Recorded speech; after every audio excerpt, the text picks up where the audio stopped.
So I want to start a little bit out asking you about the process of writing this book for one particular reason. We had breakfast, she and I, recently, and she revealed something to me that, as someone who has recently wrote a novel, was absolutely shocking to me. And I'd like, so when you write a novel, it's like years of your life. Like it's early mornings, it's late nights, it's a lot of work. And when you finish it, the plan is to, hopefully someone will buy it and publish it. In your case, you did it twice in a row. Can you tell us a little bit about, from Neruda on the Park to all of a sudden, like, how we got to this second novel in a slightly unconventional way? Yeah. Well, first of all, I want to say thank you to everybody for coming out today. It's cold out. It was hailing. Did anybody catch the hail today? And I was like, holy hail. It's like, nobody's going to come. So I'm so grateful so many of you did make it. And also, I'm just so grateful to Ariel and the foundation. And I love Montclair Library. I bring my children here all the time since the time they were tiny. We were upstairs. And it just feels great to be here celebrating the book in the library. Caroline's book, Workhorse, is remarkable. And I feel so honored because your book just came out last month. Yes. Right? Yes. Weeks ago. Almost a month. Yeah, almost a month. And so, and I mean, for those of you who don't know, it's so much work to be on book tour and to market a book and to then moderate somebody else's book. I mean, can we just give her a hand?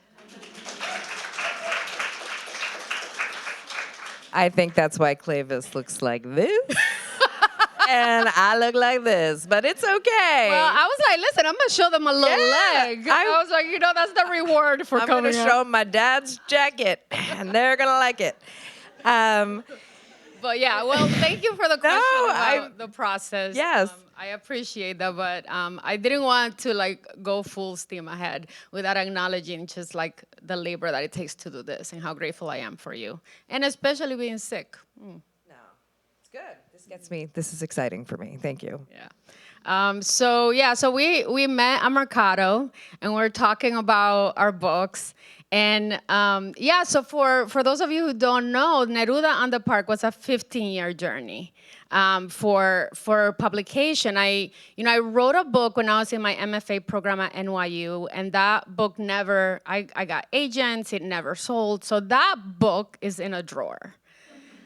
Then I started working on Neruda on the Park, and it just wasn't on the cards. Like I also had an agent with that book, and nothing happened. And then at a certain point, I was working a full-time job in corporate America in an insurance, and I just realized that maybe it wasn't in the cards for me. So I decided that I was just I kept working on it. I would go on a writing retreat. My birthday's in June.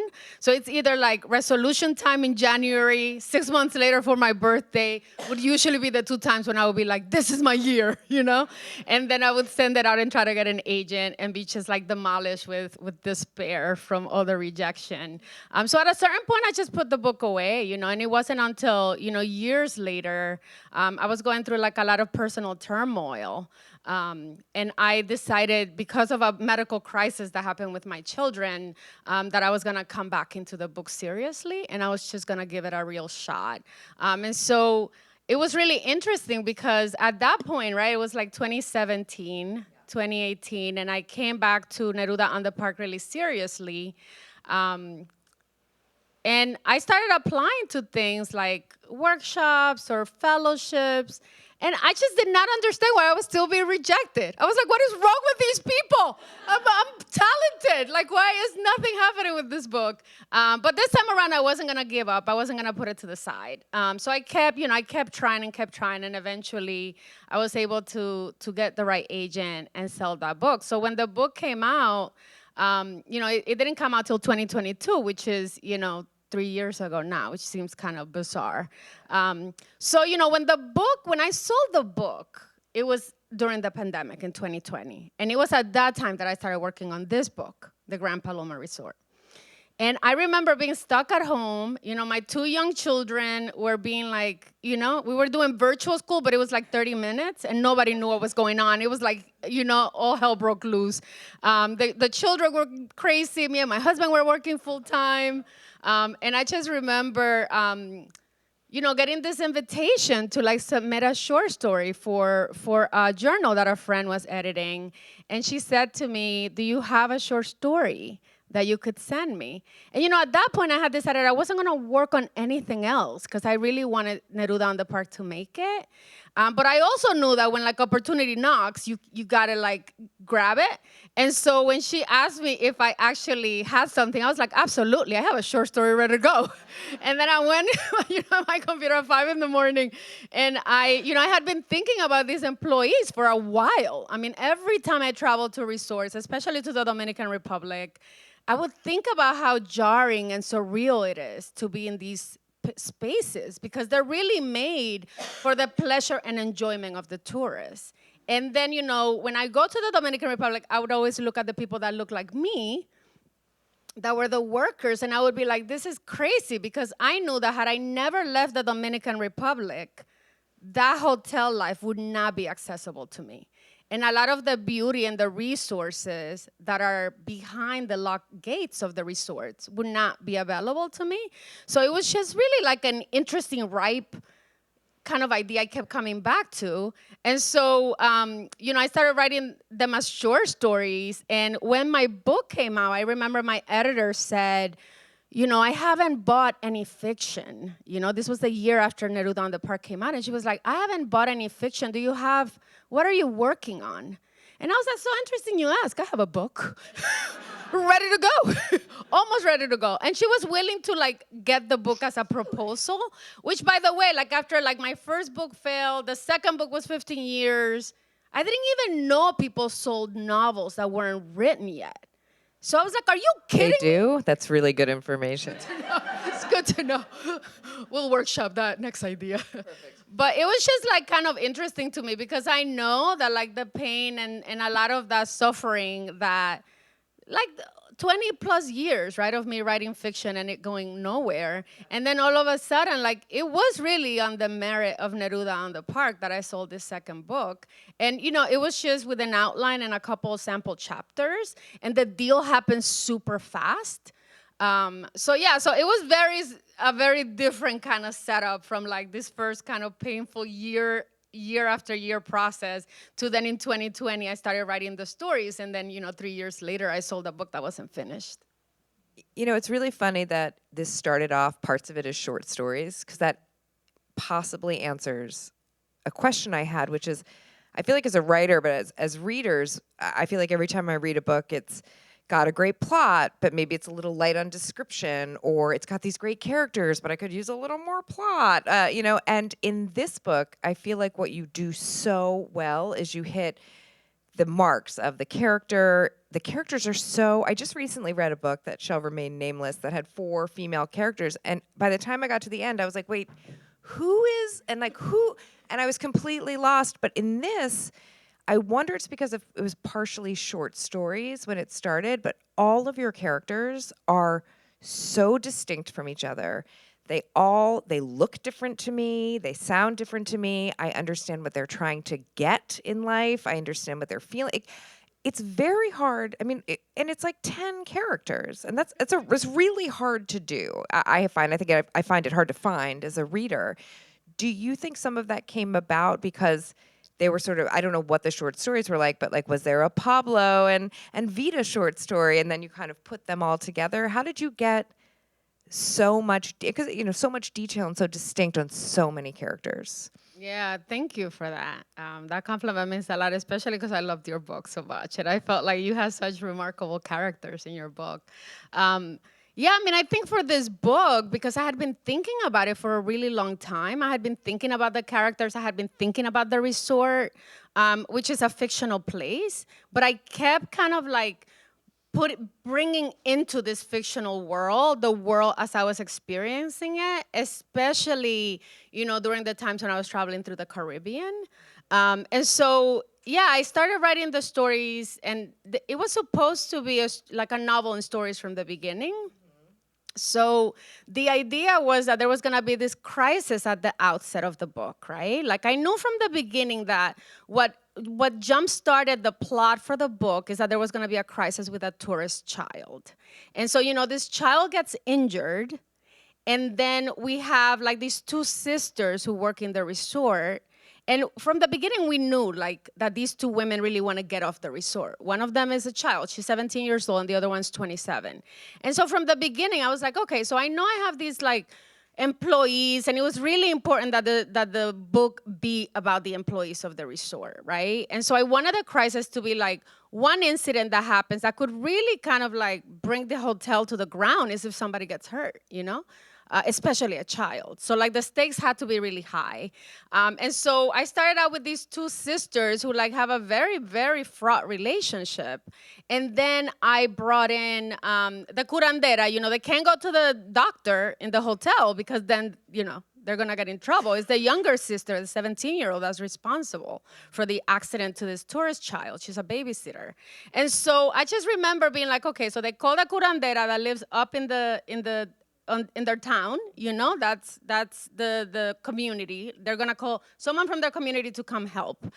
So the first story was the curandera. It was Vida's story, where Vida is called to the hotel. She's trying to like help heal this child in secret. And originally, you know, I was thinking a lot about how it took me so long to publish my first book and to sell it. And you know, like romances were really hot at the time. And I was like, you know what I'm gonna do? I'm gonna game the system and I'm gonna write a romance, you know? So like the first two stories were first Vida, you know, who's the curandera, and she's broken up with her boyfriend because he's doing all kinds of terrible things in this hotel as a worker there. But you love him. You love him. I mean, he's very sexy. He's doing a lot of naughty things. But like at his heart, you're kind of like, that is not appropriate, but I also might forgive you a little bit. Well, he's doing a cute. He's sweet. He's got a good heart. Yeah, and he wants to do it because he wants a better life, and there's no other pathway for him in his mind than like really pleasing the tourists, if you know what I mean. So you know, so the first story is the curandera. The second story was the boyfriend Pablo. You know, and like very quickly, this all is like the first like few chapters of the book. But what ended up happening, of course, best plans as a writer, is that you go in being like, I'm gonna make all this money because it's gonna be a romance. And then I realized that the protagonists were not this couple, that the protagonists were the sisters, that the real heat and the real life in the book was these two sisters. And so I think that maybe it's because like as I was writing the stories, I was thinking a lot about like writing a book that moved with each character. Like, you know, like it drives me kind of crazy when I read books where you have a large cast, but they are indistinguishable, or they're, you know, in service of a story that doesn't quite move, it's clunky. And for me, it was very important, especially because of my background, you know, and having studied with like really incredible writers, that I was like, well, we have to be able to do it. We have to be able to write a book that is like exquisite at the language level, that, you know, moves, that has a plot and moves, because that's why I couldn't sell those books, you know, it's because I didn't understand a lot about plot for a long time. And so it seemed to me like critical that these characters all have their own engines, but also that it be very clear that there are two protagonists. So even as you're meeting other characters and understanding their lives and like what they're gonna do, the plot that revolves around what they're doing is really these two sisters. And I thought that if it was really clear that the spine of the book is the two sisters, that then you wouldn't get confused. So that was kind of the north light. And it's an amazing, because there's, as you said, like so many books where that gets lost. And something you just said brought me to the sisters themselves. So for a show of hands for my edification, so I don't give anything away, how many people have read the book, are reading the book? Oh, look at that. So the hurt tourist child sounds like it's the big moment. It's not. It's not. It's like you've almost been cheated into, you're like, what's going to happen to her? And it's like, doesn't matter. The story is so much bigger than this tourist child. But we were talking a lot when it comes to the sisters about Laura, the older of the two sisters, is 27. She has been in the unfortunate position of sort of raising her younger sister since she was about 4 years old due to their father's mysterious regular vanishings and their mother's death. And so she's kind of taken on that older sister caretaker role. And we were talking a little bit about, especially for those for the book, like how ambitious she is and how much we were having a conversation about sort of women and ambition. Like for me reading that book, and I'm curious about the audience, like she's kind of unlikable. You're kind of like, wait, you're mean to your employees, you're nasty to your sister. Like, and that one scene that really got me, and I wrote you this, was when she goes to get her hair fixed in the middle of all this chaos, and this woman is tired, and she's like, I want to go home, and she's like, get to it. And I'm like, oh, you're a monster. But I do wonder, I was joking, I was like, when like you're watching Narcos and the guy like kills everyone to run the cartel, you're not like, boy, he is unpleasant to deal with. Like, he must have trauma. You just like allow it, right? Like, this is success, ambition, getting the top job. This is always an okay driver for a man. But it's funny because when you see it so nakedly in this woman, Laura, who is very laser focused on how she is perceived and where she is going to, she's hard to like.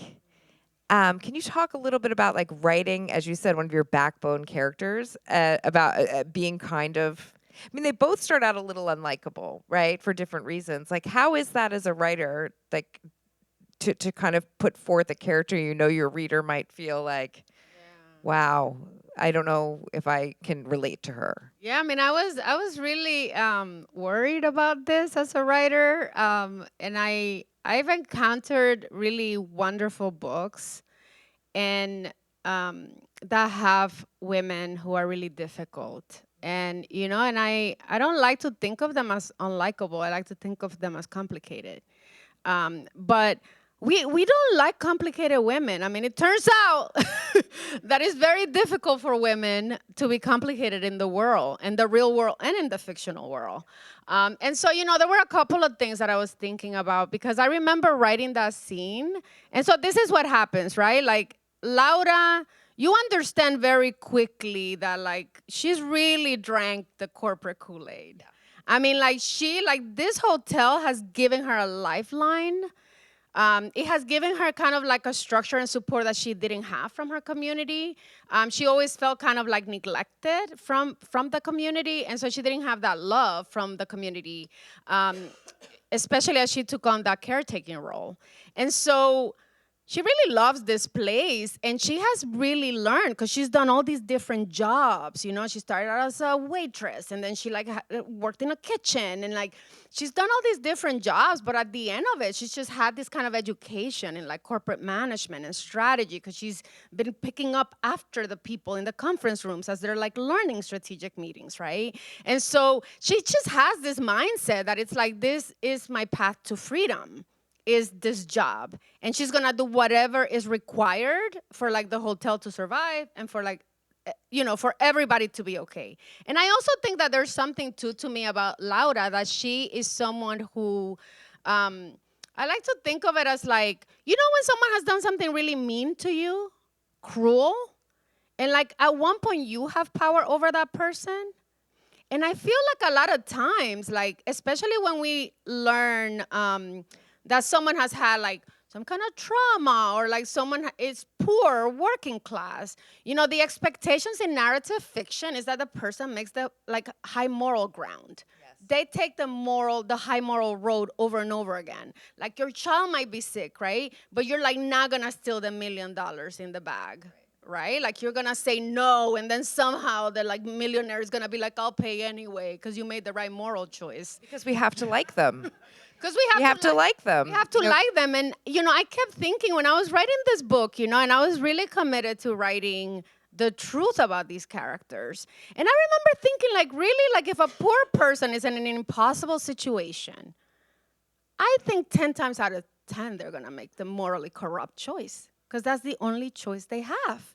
Like the idea that someone that is like under duress would make like a moral choice, to me is crazy. And I feel like I see it all the time in Caribbean literature. I see it all the time when I read about working class people in this country, especially immigrant stories. And I was like, not in this book, right? So then I write this scene where this woman goes and you know, she's very aware because she's an Afro-Latina. So, like, the way her hair grows out of her head is not what is socially acceptable, you know? And so Or socially acceptable in this world where she has to work every day, you in know? the world, especially, I mean, especially in the Caribbean, you know, especially in the Dominican Republic, like your hair has to be bone straight, you know? But I would argue here too. I mean, I worked in corporate America for 20 years and like, you know, like I know me and all my work friends, all the white women were like, is the hair straight enough? It's a thing out of place, you know? And so it just seems. When I worked at Vogue, they were like, don't have curly hair. Curly hair. Like, we don't care what you like, just don't have curly hair. I mean, all the Mine's people that I curly. knew, all the people. Secretly.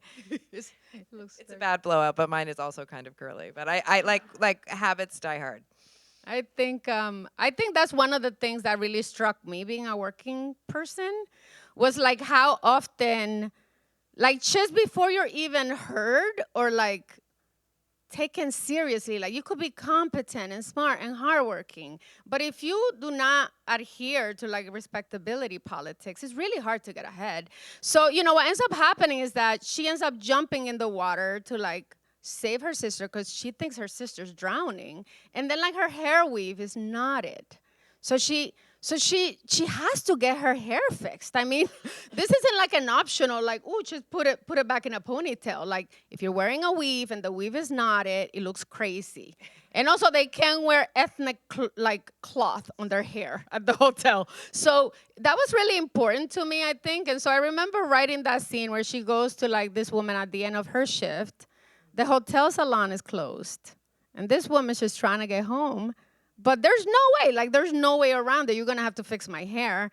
And when I finished that scene, because I knew, you know, it happened so early in the book that I was like, anyone who's feeling some sympathy because she's taking care of her sister and she's like working nonstop, like the sympathy stops right there because immediately you're seeing her being like very callous. Even though like the interiority, you understand that there's like a dynamic there that's complex.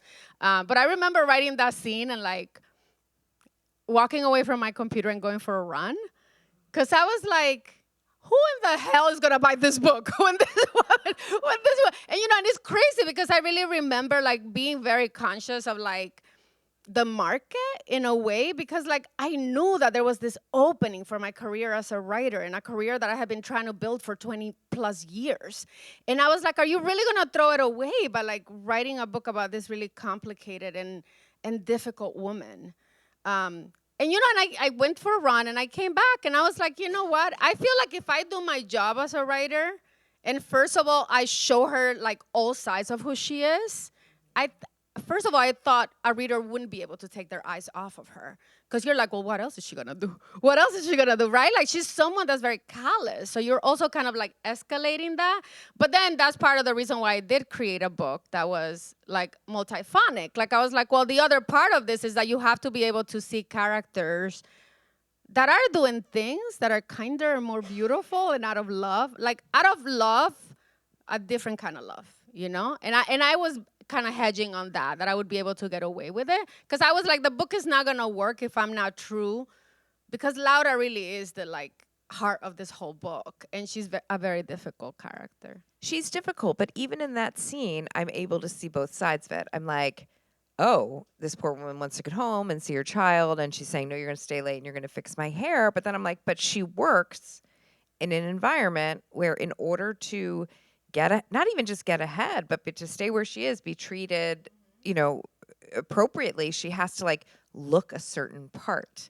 And her sister does the opposite, right? So her sister shaves her head, her sister, you know, and she's like, oh my God, like, and that was an interesting push and pull to me too. You've got this older sister that's like, fit in, look the part, this is our ticket. Yeah. And you've got this other sister who's like, I am not going to do that. I am not going to be that person for you. And I thought that was really interesting among the sisters, but I really saw it as like, what other choice? Like, if she was going to be an ambitious woman and get what she wanted, actually all of her behavior was what was required. So I actually, those scenes like that are sort of, I got both sides of it. I was like, she had no other choice in that scene. From a plot perspective, this is one of those books that I did not know was going to happen, and I really cared. Like sometimes I'm like, I'm going to finish it because I started, but I don't even care what happens to Miranda at this party. But in this one, I thought you did this like amazing job of, it was one of those times where every time I went back to it at night, I was like, oh my God, please. Like I wanted it to be a certain way. And I was like, please, I don't want to spoil it for anybody, but there's sort of a question that takes quite a long time to get answered about the fate of two children. And I just thought like the way you built that tension was very effective. And I wanted to talk to you a little bit about like, how do you do that in a book? Like, how do you show just enough, but not too much that it's like, there is that tension there? Yeah, I mean, thank you. Yeah, I feel like so much of like what I had to learn, I learned like through books, about. It sounds crazy when I say that because I really learned a lot in my MFA program. NYU was great. If there are any spies here, Dion and I went to NYU. So it's like, it's a good program, but what I think, happens often in MFA programs is that like you're kind of learning to write like a chapter at a time or a story at a time. And now, MFA programs have come a long way because there are programs where like you work on a whole book, like a year long, and it's wonderful, But when I went to school, that's not what happened. So, I remember when I got to the point where I realized with Neruda on the Park that part of the reason that with my first book and the second book, part of the reason why the book wasn't working is because I had spent so much time on like the language and like the explorations and the questions about the human experience that there wasn't a story. You know what I mean? Like, I think like in life, you can spend years kind of noodling the same question. But in fiction, it has to be a series of questions and choices. And I feel like it took me a really long time, I think, to like understand that.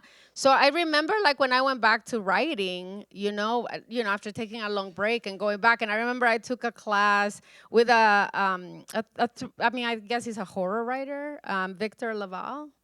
I took a workshop with him, and he was talking about, it was like a workshop about place, and the whole idea of this workshop was that like everything has to be intentional in a story, right? Like, and writers know that, but like his point was that like down to like where a character's walking needs to be intentional because it needs to like serve a purpose in the story.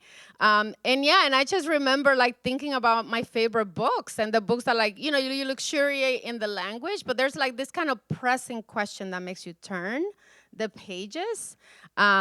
And anyway, I was at Bread Loaf, which is like this nerdy writing camp for writers. And do you know Julie Bunting? No. Yeah. So she's a marvelous writer. And when I went there, she was a fellow. And she just wrote this wonderful book that I really liked. And I was trying to figure out how she had done it. Because in her book, I felt like I always wanted to know something. And when I kind of accosted her after a meal, and I was like, I'm a big fan of yours. And she was like, well, what's going on with your book? And I was like, I don't know how to write it. And she was like, well, let me tell you a couple things, And she said, this is what worked for me. You ask a series of questions, and then you decide when the reader gets an answer. And that doesn't work for everybody, because for some people, like, it's too many questions to hold. But for me, it was like fireworks in my brain. I was like, what questions? I can ask questions, And I remember going back to Neruda on the Park and being like, what is like the central question in that book? It's like, what is a person willing to do to save their home, right? Like, that was the question. And then other questions come. And for this book, I was thinking a lot about like freedom. And I was like, what are people willing to do to become free? And if like the big question is like this kind of like weight of like two children missing, and whether, whatever happens to those two children could aid in your freedom or could prevent you from being free for my two protagonists, I felt like the question had to be what happens, what are they willing to do to either help solve the question, answer the question, or cover up the answer. So yeah, and so like the other thing that I was thinking a lot about, which I love talking about. This is so nerdy. You see how excited we get talking I about love books? this. I'm like, so I hope you all brought a snack. Because I just love this. Because I was thinking a lot too about like freedom and mindsets. And like I was thinking about, I don't know how I ended up with such an optimistic point of view in my life. Like I grew up in a home where there was so much violence and where like it was horrible certain parts in my life, right? And you know, and I didn't. I was lucky because in my home and like when I was growing up, I was like the kid who made it. You know what I mean? Like the horrible things that happened to my sisters and happened to my brother, they didn't happen to me, but I was there, right? And so there were certain points in my life where I was like, how am I still optimistic? Like, you know, by the time I was 13 years old, like I knew like the horrors that men do in this world. You know what I mean? Like, and not like, let's coach it, like sexual violence, domestic violence, right? And so I spent a lot of time when I was thinking about this book, thinking also about this idea that like I wanted the book to be like when you walk into the ocean, where like you walk into the book and it feels kind of like shallow. It's kind of like, what is this little bitch read that she's writing, you know? These employees are behaving so badly. One of them is having sex with people, you know?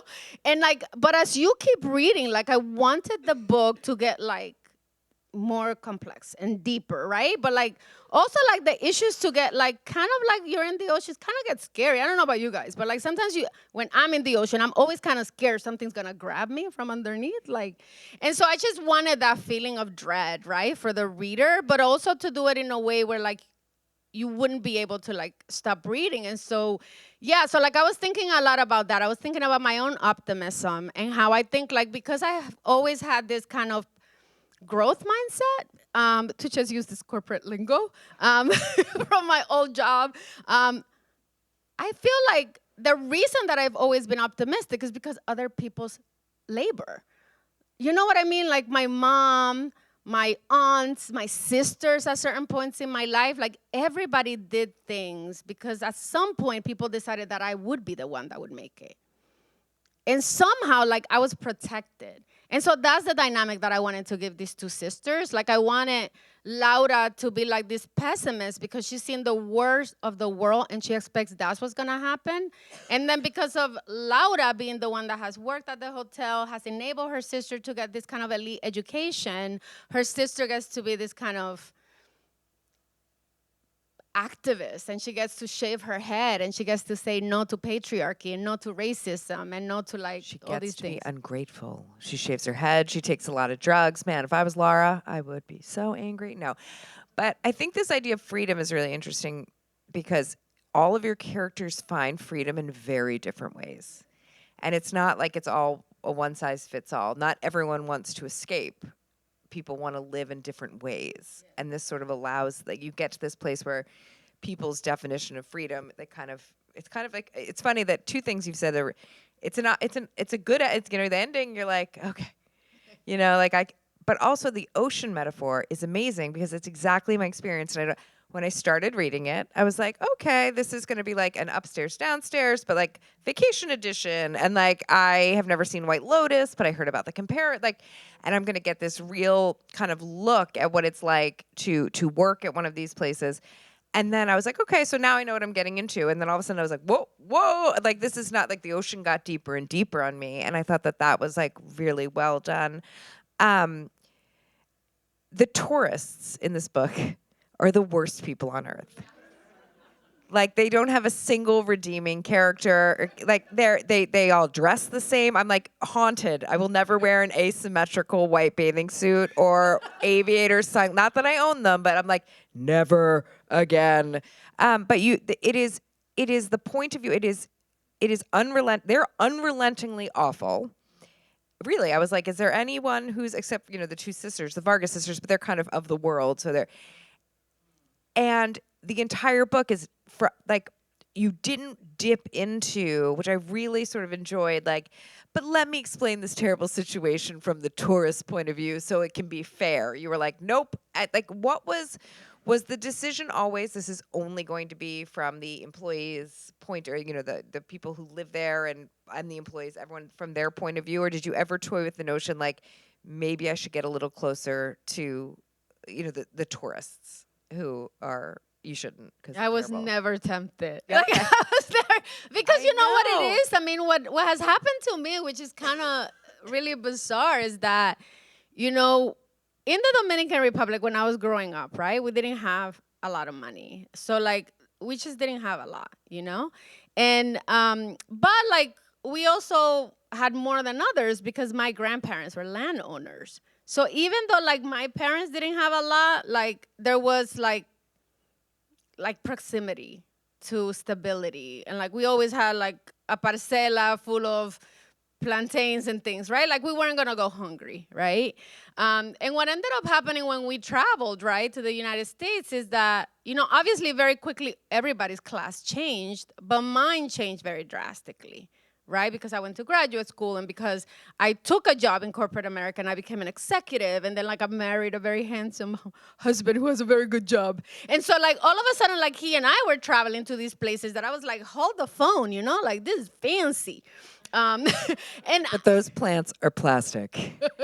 some not in the places where I didn't go to the Love labor. that detail. I love that detail. There's a detail that like all the water is put into the resort, but then in case someone wanders out to the quarters where the staff lives, they're like charmingly painted and also covered with flowers. And then she's like, those flowers are plastic. Like it is like this illusion of fairness, right? This illusion that everyone is happy to be here. Like I also thought this idea of like, what is the workers' Groundhog Day is these tourists' best day of their life. And they have to keep reliving it, someone being like, I can't believe how beautiful the view is. And they're like, and the way she kind of touched on, the characters touch on that as well, like the roteness in Paradise versus like, and how they have to be like, I know, isn't like those kind of obligations to one another, because there's such resentment, but there's also such, even toward the end when the hotel may no longer be with us, like the huge concern is like employment, right? So it's like, these places are like, both something to resent and something to really need. And I think that was like a very interesting dynamic as well that I thought you did a very good job having people express in their different ways. Yeah, but I mean, the thing that I was thinking a lot about, just because I have had this opportunity to travel as a wealthy person, and I think that it really changes the world when you present the way I present, because more often than not, people just assume that you work there. And like, regardless, like, I mean, I tell this story about going to Singapore and like I took my children to Bali and we were like in this really beautiful place and like I do not look like I'm from Bali. And somebody came to me and was like, can I have a towel? And I was like, excuse me, but this happens to me all the time. So like one of the things that I feel like has been really interesting to me is like, and like for the last 20 years, as soon as I graduated from college and I didn't have much money, I was traveling. And like, I always asked people wherever I went, like, what's the worst thing a tourist has done? Was like, and like over the years, like in Europe and Latin America and Asia and Africa, like the stories are the same. Like the people that are in service experience like a very similar thing, and I just felt like it was underrepresented. Like when you think about Caribbean literature, when you think about beach reads, I'm always like, this is the most fascinating thing happening in these places, and nobody's writing about it. So I was very determined to like keep the point of view and the center of the story there. it was shocking. I didn't know you could vacation like that. Like some of the things that I was like, you can do that on vacation? Like that's, oh my God, I spilled coffee once on a duvet and I left like a long note being like, I'm so sorry, this isn't anything gross. This is coffee. I'm like, and like I was like so horrified. And then I'm like, wait a minute. It's like, according to your book, it's like the easiest thing they've dealt with all day. It was shocking, like some of this stuff. And sorry, I know that one of the things I want to say is that you said you interviewed everybody, like when you would travel, just to kind of collect these stories, and they're so well represented. Okay, I just finished reading the book yesterday, and actually my book club, we're going to discuss it. So 4 of our members of our book club are here. Yes, right. Thank you for reading. So, yes, I wanted to know the tourist with the green eyes. Did he remain unnamed? He didn't have a name in the book? Was there a reason for that? Yes, there's a reason for it. And you know what the reason is? Is that whenever I look at movies about people in hotels, like it's very rare that you have a local name. It's always like maid number 1, maid number 2, chauffeur number 1, taxi number 7. And I was like, the tourist man will never have a name. So it was like my revenge. It was my revenge. It was my revenge on the genre of like beach stories, you know? Because I feel like our people don't get named a lot, you know? It's just like part of it is like who gets erased, you know? Like who gets to be nameless, just their job. So I was thinking about that. Thank you. I'm curious, two things. Very interested in how you were always talking about what the economic success of the book might be. I would always think that being focused on the success of the book would ruin it. You made it work for you. I don't know how you did that, you know. I remember an aesthetics professor saying, you know, it must be the pure art, you know. If you look at the can of soup, what's the value? It's just money, you know. But so I was just curious, how do you combine well, we're gonna sell this book and crack the code, but you've been very successful, you know. And then the last thing is, are you gonna release that book in the drawer that you never, I just would love to know what's in there. Well, I mean, let me just say this. I'll answer quickly. You know, I think one of the reasons why it took me so long to get a writing career off the ground is because I was made to feel really ashamed of being worried about money. Because in like literary like writing circles, you're not supposed to talk about money. And for those of us who don't have writers or like mentors who are able to guide us on like how we're supposed to navigate, it becomes really difficult because it's not intuitive. It's not fair, right? And so, yeah, I mean, I think one of the things that happened for me, because I had a full-time job and I have children and like I'm part of a 2-income home, is that like I don't really have the luxury of like writing a book that I can sell. You know what I mean? Like I think there's like a part of me that has to be realistic, that I'm gonna take creative risks and I'm gonna write the best book I can write. Like I'm not gonna take a shortcut on, you know, what I think is literature.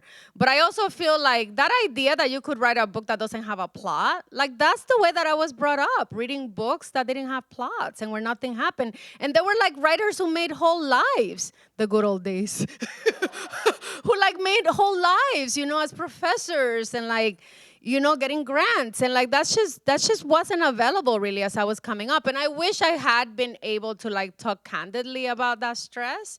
So I have to be honest with you, for me, like, I think there are many other books that I'm interested in writing. Like, you know, with my first book in the drawer, I realized like the problem with that book was that I spent 200 pages in backstory. You know, and I realized that when I like worked with an editor on Neruda and the Park, I was like, oh, the thing that changes 200 pages into a book that's 350 pages, you know? So like, you know, I started revising that book and I cut off 200 pages and I started when like something actually changes in that town, you know?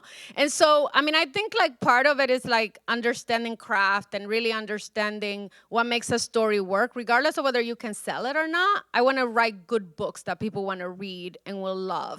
But I also feel like just knowing like the way I grew up, I don't think that I will ever be able to like sit down and be like, I'm gonna spend 2 or 3 years writing a book and it doesn't matter whether I sell it. Like that's not just the reality of my life. Thank you for writing the way that you write and for representing us Dominicanas, especially the curly-haired ones. Yes, let's do it. You capture women so phenomenally well. You capture the mother-daughter, the sister. Do you think at some point you will do a multi-generational mother, daughter, granddaughter dynamic, grandmother dynamic? Do you think that's coming? I mean, I think it's so interesting that you're asking that, because one of the things that I did in this book is that I was really intentional about representing different age groups. You know, like I have the tourist child and the two young girls that go missing are like less than 10. And then Elena's a teen. Laura's in her 20s. Vida's in her 30s. Dulce is in her 50s. So like, you know, and obviously the Vargas sisters are meant to be like in their 70s. So I was like very intentional in this book because the book really is about freedom and how we get it. And so I was thinking a lot about how like as women and girls, we can like create a pathway for that. So even though like obviously like the age of the characters doesn't come into effect in the way that you're thinking, I am always thinking about like, you know, generations, you know? So, yeah, I mean, I don't know. I don't know. I thank you for inviting me to think about that because I love that invitation. Yeah, I'm sure that I'll eventually write a book that it's like, because that's what I grew up with, you know, in my, like right now in my mom's house, there's 5 generations living together. You know, that's like the reality of our lives. So I appreciate you inviting that. Thank you. I just want to say congratulations, and this has been such a fantastic talk, and I love the book. And I have a question about the cover, which is also incredibly gorgeous. Was there, so on the cover, and I don't know if anybody's looking at it, there was a clue as to something that's going to happen later in the book. And I wondered if you went back, you know, there are umbrellas that you see kind of underwater a little, right? Yeah. Did you guys go back and forth about the cover? So Lisa, a wonderful writer from Montclair too. Why not? Yeah, I think that's. There on the cover, and I was like, Yeah, I mean, I think it's so interesting. I have to tell you all that it's like one of the things that I love the most about just letting people do their jobs. You know, like I'm not the kind of writer that is very persnickety. Like, you know, if they ask me for suggestions or thoughts, I'll give them ideas of books covers that I've loved and that I think kind of like touch on something that this book touches on. But I've really grown to trust the publisher, right? Like I've really grown to trust because what they've done to me is remarkable, and the market is so difficult, right? So I think that because I sold this book before it was finished, you know, they call it a high concept idea. It's like, oh, it's a resort. There's going to be something kind of weird happening there. It's like this kind of like thriller kind of aspect, or like I think of it as suspense. I don't think of it as thriller. But we knew that from the beginning because the outline had it. And so, yeah, when they gave me the options for the cover of the book, all of the covers had like an element of that kind of like I like to think of it as like an uneasiness that's supposed to like visit the reader as you're reading it. And hopefully, you know, it's like an enjoyable kind of delicious kind of dread where like you keep reading because you can't wait to find out. So I was really happy. And when I saw this cover, I was like, they nailed it. Because it's kind of like uneasy. Like you look at it so beautiful, but then at the same time, there's something so unsettling about like these beach chairs drowning, right? Like this kind of like disaster that's looming. And so, yeah, I mean, it's part of the canon of literature, right? That, you know, there's going to be a big storm. I think most people, if you don't know it, there's a hurricane that comes. But for me, that was really important for it to be reflected in the cover. I mean, it's sort of like if you're reading a Scandinavian mystery, you know there's going to be a snowstorm. Something has, it's just one of the things that happens. Someone else? More questions? I actually have a question. So how has the book been received in the Dominican Republic? Have you had people come back to you about it from there? It's been so interesting because the book was published in Spanish. It was translated by this wonderful writer, Erika Morillo, who's here in New Jersey, actually. And so the book isn't for sale in the Dominican Republic. It's just in the U.S. for right now. But I do have a lot of Dominican people that have read the book. And I think, you know, some of the things that have been, which we didn't get to talk about, but, you know, the book it's not a central part of the book, but the book does contend with the history of the Dominican Republic and Haiti, which, you know, the Dominican Republic and Haiti share an island. And so I think one of the things that has been the way that this book is making its way is that like the first wave of readers have been like, I would say like people like me, like Dominican women who like, or Latinas who have grown up here and reading English. And then they're bringing the book to their moms. And then I'm getting now like DMs. And like when I'm meeting with the book clubs, which I started to do, they're talking to me about those conversations, about colorism and about racism and about like anti-Blackness, like the things that are, they're not like I think they're an important aspect of the book, but they are something that I think people who understand our culture understand why it's so critical to the plot. But if you don't know it, then I think it's easy for a reader who's not familiar to dismiss it. And so that part of it has been, the surprising part has been, like, how many people didn't know about the Parsley Massacre? Like, that's shocking to me. That there's still like a lot of Dominicans that don't know that like in 1937, like tens of thousands of Haitians were massacred at the command of the government. And I thought I was doing it as a touch point because I love Edwidge Danticat's The Farming of Bones, and I wanted this book to be in conversation with that book. So many people now are like going back and reading the Farming of Bones because there's an epigraph of that book in my book, and I talk about it all the time when I talk to readers. The other thing that has been really interesting has been people who work in hotels. Oh. Because really, it was the last 2 summers, I spent interviewing people who worked in hotels because I've never had that job. And I was like, if there's one thing that I need to get right, it's like the atmosphere. And so I interviewed, laborers. Like a lot of the hotels are built by Haitian workers that are then, mass deported from the Dominican Republic. And I interviewed a lot of people who are different levels in the hotel. And so like that has been very good. Like people think I did a good job representing what that is like in the hotel. So I've heard a lot about that, which I wasn't expecting people to be like, you did a good job. Like for people to be like, you did it. You capture that world. Thank you. I was just thinking about symbolism in the book. And if you could talk a little bit about the osprey, the birds, and also, I'm sorry if I'm spoiling it for those who haven't read it, but the skylight. And if you could just talk a little bit about this, because as I was reading it, I was thinking, there's a lot of symbolism here about the birds and freedom and then disaster. Yeah, you and I need to go have a drink. Because I can't do it the 2-minute answer, but I'll try.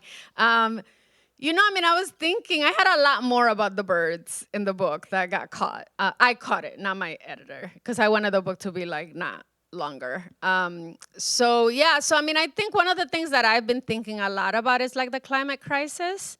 And I wanted to make sure that, every time I go to the Dominican Republic and I travel a lot in the Caribbean, the summers are getting so hot. And we know, right, that the most vulnerable people aren't the people in the resort. Like, they're fine. The AC never goes out, But when I stay in my mom's house in the capital, it's like 80% of the time there's no electricity, And, like, of course, we have a generator. So, like, eventually, like, we cool the house. But, just being around people who do not have the means that we have, I have become so alarmed. And so one of the things that I really got kind of obsessed with as I was writing about this book is like, well, how do you do it? Because the book is like a fast-paced book. Like, I don't have the time to like linger, right? To like talk about the climate collapse. So I wanted to like use something as simple as like bird migration. So that's like part of the reason why I use the ospreys as a way to really bring this idea that the world is warming, is impacting migratory patterns for all the animals. We all know, right, that like when the ocean is too warm, it's such a big part of like our planet. And yet, like I travel with my family to Hawaii, and in Hawaii, like they are really serious about preservation. So there's so many rules to like protect the environment. And when I go to the Caribbean, it's like the hotels, they have such a strong hold that like they're just, you don't see the same pressure for travelers there. I actually think most of us want to be good. Like if we are told or helped to understand like the ways in which we can aid, I think we would do it. So for me, like that was part of it. And then I think, you know, there's like a theme in this book that runs throughout it, which is like sensory, and how like for most people that travel, we all have been to a space where we're like, this smells like rich people. Like you walk into like a department store, or you walk into a really fancy hotel, and you're like, this is exquisite. Like this, and I am someone that like is like, I have a very sensitive sense of smell, and so I'm always struck by like really how like tied to class smells are. One of the things that I've realized now that I like live in Montclair is like, I don't need to like take public transport anymore. And it's like, I don't really smell a lot of unpleasant things in my life. And every once in a while I'll be in New York City and I'll be like, my goodness, I'm glad I don't live here anymore, you know? Because you're just like around people and like all the horrible and beautiful things that make us who we are, you know? Like things stink a lot around us. And so for me, it was also really important for like the trajectory of this hotel to like start out with this idea of like refinement and the way that we tie refinement to like the sense of smell. And then by the end of the book, for like that to have changed completely in the hotel. It's a hurricane. Like things don't smell good after a hurricane. You know, thank you for being here and for making this evening happen. And let's give them all a hand. Thank you for coming.